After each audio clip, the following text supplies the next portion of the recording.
Ecuadorian President Daniel Noboa declared a 60-day state of emergency following widespread protests triggered by his government's decision to eliminate a decades-old diesel subsidy. The decree, which covers 7 provinces, was issued in response to what officials described as a severe internal disturbance, and authorized the mobilization of the armed forces and national police. The U.S. Embassy in Ecuador confirmed the deployment was intended to prevent the interruption of public services and maintain freedom of movement for the general population. The embassy stressed that the declaration does not impose a curfew or restrict general movement.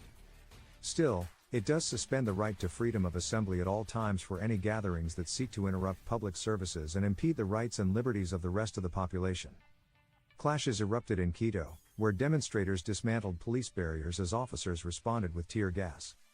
Despite the unrest, the U.S. State Department has not altered its travel advisory for Ecuador, which urges Americans to exercise increased caution and avoid large crowds where violence may occur.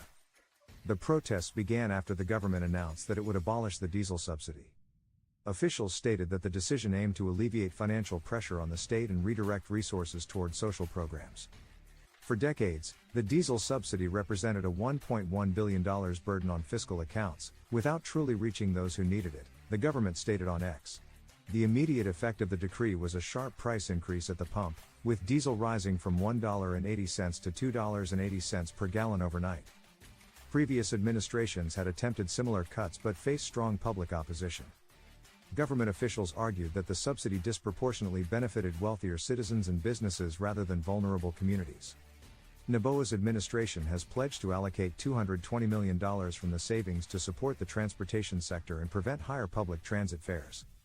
Still, many Ecuadorians worry the move will further strain low-income households.